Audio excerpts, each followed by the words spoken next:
Good morning everybody. आज विद्यार्थियों, आज हम लेक्चर अपॉन द शैडो इस पोएम को पूरी को पढ़ेंगे, समझेंगे अच्छे तरीके से। कल आपको इसकी स्टोरी सुनाई गई थी, आपने घर पे स्टडी की होगी। मैं स्टार्ट करता हूँ। टेक्स्ट मैंने लिख दिया है, इतना टेक्स्ट को अपन स्टडी करेंगे आज। जॉन डन पोएम में इंपेरेटिव सेंटेंस में कहता है सबसे पहले स्टैंड स्टिल। अपनी प्रेमी, उसकी प्रेमिका उसके सामने खड़ी हुई है, उसकी प्रेमिका को वो एक आदेशात्मक स्थिति में ला करके कह रहा है स्टैंड। स्टैंड मतलब होता है खड़े हो जाओ। स्टिल, स्टिल का मतलब होगा मोशनलेस। मोशनलेस यानी गतिविहीन, स्थिर। जॉन डन अपनी प्रेमिका को कह रहा है कि तुम स्टैंड स्टिल, सीधी खड़ी हो जाओ, स्थिर खड़ी हो जाओ, यानी कि इधर उधर बिल्कुल मत हिलो। आप अगर ध्यान से समझें तो इस पोएम में यहाँ पर स्टैंड स्टिल स्थिर खड़े रहने के लिए इसलिए कह रहा है क्योंकि जब व्यक्ति हिलता है तो उसकी छाया भी हिलती है, और पोएम के नाम में शैडो शब्द है, इस बात को आप ध्यान रखें। स्टैंड स्टिल, स्थिर खड़ी हो जाओ। एंड और यानी कि जब प्रेमिका स्थिर खड़ी हो जाएगी तब जॉन डन कह रहा है आई। अब बात आती है आई किसके लिए आया है? आई आया है डन के लिए, जॉन डन के लिए। जॉन डन कहता है तुम स्थिर खड़ी हो जाओ और आई, मैं विल रीड। विल रीड का मतलब है पढ़कर सुनाऊंगा। रीड मतलब पढ़ना होता है, लेकिन यहाँ पर विल रीड का एक दूसरा मीनिंग भी होता है पढ़कर सुनाना, या कह सकते हैं टू से कहना, या टू टेल। यानी विल रीड मतलब है पढ़कर सुनाऊंगा, या टू दी तुमको। दी ये ओल्ड इंग्लिश का शब्द है, इसका मतलब यू होता है। दोबारा देखें इस लाइन को। स्टैंड स्टिल, जॉन डन अपनी प्रेमिका को संबोधित कर रहा है इस पोएम को और कह रहा है कि स्थिर खड़ी रहो, सीधी खड़ी रहो। एंड और आई, मैं यानी कि मैं स्वयं, विल रीड पढ़कर सुनाऊंगा तुमको, टू दी तुमको, ए लेक्चर एक भाषण सुनाऊंगा। अर्थात जॉन डन कह रहा है मैं तुमको एक लेक्चर दूंगा। अब लेक्चर भी किस पर दूंगा? लव यानी प्रेम के ऊपर। जॉन डन अपने प्रेमिका को कहता है मैं तुम्हें प्रेम के ऊपर एक लेक्चर दूंगा, भाषण दूंगा, एक ज्ञान का प्रकाश पुंज प्रज्वलित करूंगा तुम्हारे लिए। इन लव्स फिलॉसफी, इन लव्स, और ये जो भाषण मेरे द्वारा दिया जाएगा ये किसके लिए ऊपर होगा? लव्स, प्रेम की, फिलॉसफी के ऊपर। फिलॉसफी का मतलब होता है नॉलेज, दर्शन शास्त्र जिसको हिंदी में बोलते हैं, लेकिन इंग्लिश में समझे तो इसका मतलब होगा नॉलेज, ज्ञान, यानी कि प्रेम के ज्ञान के ऊपर। प्रेम के ज्ञान को हम यह समझ सकते हैं जैसा कि हमने कल समझा था, सच्चा प्रेम, जो सच्चा प्रेम होता है उसके बारे में बात कर रहा है। दो लाइन दोबारा देखें, दो लाइन का पेयर बन रहा है, एक सेंटेंस पूरा हो रहा है। जॉन डन अपनी प्रेमिका को कह रहा है स्टैंड स्टिल कि तुम सीधी खड़ी हो जाओ, स्थिर खड़ी हो जाओ। एंड और I will read to the, और मैं तुमको पढ़कर सुनाऊंगा, या मैं तुमको दूंगा ए लेक्चर, एक भाषण दूंगा, एक ज्ञान दूंगा लव के ऊपर, एक व्याख्यान दूंगा, एक संदेश दूंगा प्रेम के ऊपर, इन लव्स फिलॉसफी, और प्रेम के ऊपर दूंगा।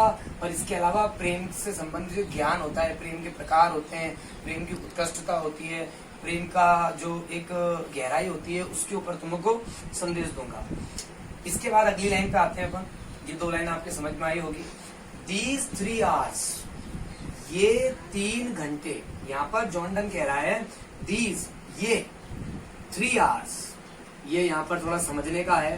3 hours मतलब इसका सामान्य सा अर्थ तो होता है 3 घंटे, लेकिन यहाँ पर समझें ये 3 घंटे जॉन डन ने कहा है उस जीवन को। आर्स मतलब यहाँ पर लाइफ से है, अर्थात जीवन, यानी कि वो जीवन दैट वी हैव स्पेंड। जैसा कि आप देख रहे हैं ये थर्ड फॉर्म का सेंटेंस है, दैट कनेक्टिव है, जोड़ रहा है। ये 3 घंटे यानी कि ये पूरा का पूरा जीवन, दैट जो, वी हैव स्पेंट हम बिता चुके हैं, यानी कि ये जीवन जो हम बिता चुके हैं, यानी जितना भी जीवन अभी तक हमने बिताया है। वॉकिंग हेयर, वॉकिंग का मतलब वैसे चलना होता है, लेकिन यहाँ पर इसका अर्थ आ रहा है लिविंग, यानी जीते हुए, यानी रहते हुए। हेयर यहाँ पर, और एक अर्थ ये भी ले सकते हैं कि यहाँ घूमते हुए, क्योंकि हम ये मान सकते हैं कि जॉन डन एक ऐसी प्रेमिका को कह रहा है अपनी, जिसके साथ वो घूम चुका है एक गार्डन में या एक परिक्षेत्र में। तो कह रहा है ये 3 घंटे या जो भी जीवन काल हमने यहाँ पर बिताया है, यहाँ पर रहते हुए, घूमते हुए, उस 3 घंटे के दौरान या उस जीवन काल के दौरान टू शेडोज, दो छायाएं, दो परछाइयां। अब दो परछाइयां क्यों है आप समझ सकते हैं। एक तो जॉन डन खुद की है, यानी कि एक तो प्रेमी की है, लवर की है, और एक बिलवेड की है, प्रेमिका की है। टू शेडोज, दो छायाएं, वेंट मतलब है चली।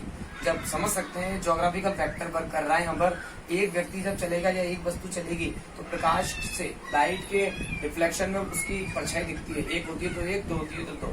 तो टू शेडोज वेंट, दो परछाइयां चली थी, अलोंग विथ अस, हमारे साथ साथ। दोबारा देखते हैं एक बार शुरू से। जॉन डन कहता है अपनी प्रेमिका से, स्टैंड स्टिल, सीधी खड़ी हो जाओ, एंड और I will read to the, और मैं तुम्हें पढ़कर सुनाऊंगा, ए लेक्चर, एक भाषण सुनाऊंगा, और ये भाषण होगा लव के ऊपर, प्रेम के ऊपर, इन लव फिलॉसफी, और प्रेम की दार्शनिकता के ऊपर, प्रेम के ज्ञान के ऊपर।